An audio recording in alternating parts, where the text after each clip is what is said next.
Naam, ikiwa tarehe mosi Julai mwaka 2025, karibu katika taarifa za AGR News. Mimi ni Videlis Moshoge, na taarifa za leo tutaanza kutoka jiji kuu la Nairobi, mahali ambapo Jaji Chacha Mwita amewaagiza DCI na polisi kumwazilisha Ndiangui Kanyagia, jamaa ambaye alitekwa nyara kama siku 11 ambazo zimepita, na kusema kwamba wamwazilisha akiwa hai ama amefariki. Images clearly that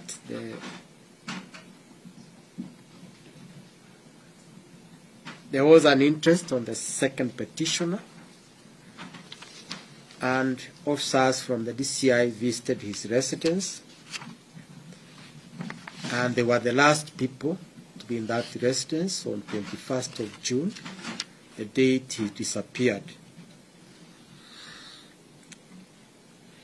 There are inventories which also appear to be coming from the DCI, which are contradictory. The inventories are said to have been signed by a caretaker. The caretaker did not swear an affidavit to say that she was present and she witnessed that the second petitioner was not in the residence. Na siku moja baada ya Boniface Kariuki, jamaa aliyepigwa risasi na polisi Nairobi akiuza maski, kufariki, sasa viongozi wa upinzani wakiongozwa naye Kalonzo Musyoka, Eugene Wamalwa, wamefika Nairobi mtaani mahali ambapo alikuwa anakaa, na kusema kwamba watasimama na familia, huku familia ikiomba haki itendeke kwa mwanao.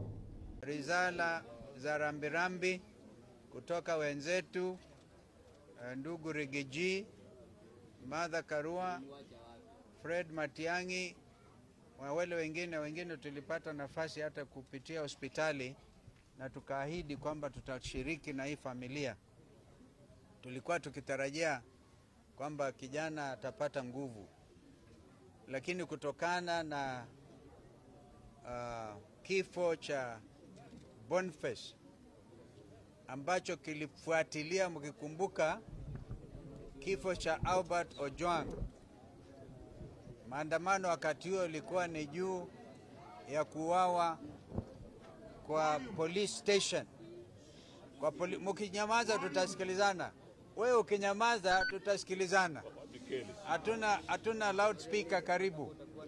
Kwa hivyo, na hatutaki kukawia, twasema hivi kwamba kifo cha Kariuki, kama vile kifo cha Albert Ojwang wakati ule, na wale wengine ambao wanauawa kiolela na serikali ya Ruto, sisi tunasimama na familia. Na waziri wa afya Eden Duale amesema kwamba zaidi ya hospitali 35 zimefungwa. Hii ni baada ya kufanya ulahai katika bima ya afya ya SHA, na kusema kwamba wanaendelea kukusanya ushahidi, hivi karibuni sitatangazwa. Tuambia tumlipe mama amejifungua mara 9 kwa mwaka. Mwae kusikia nini hiyo? Anasema fulani amekuja hospitali yangu mguu imekatwa, tukamlipa. Baada ya mwezi 2 ingine akakuja akasema ule fulani mguu yake ya pili imekatwa, tukakubali tukamlipa. Sasa akarudi mara ya 3 akasema yule mtu fulani pia mguu yake imekatwa. Tukauliza, kwani huyu mtu alikuwa na mguu ngapi? Kama wewe ni mkubwa na uko na hospitali na inafanya ukora, mimi sijali, mimi nitafunga. So we are picking, na tumepata hospitali nyingi. Sasa hii tuna combine evidence. Tukimaliza hizo files tunapatia sanda, tunapatia mtu anaitwa Mr. Amin wa DCI. Tukimalizia ni kwamba aliyekuwa waziri wa usalama wa ndani Dr. Fred Matiang'i alipokuwa kesi, aliwaahidi wa Kenya kwamba amesikia vilio vyao na hivi karibuni atavijibu, na amesema kwamba yumo kinyang'anyironi kuwania urais mwaka wa 2027 kama njia moja ya kuwafanyia wa Kenya yale ambayo wanahitaji.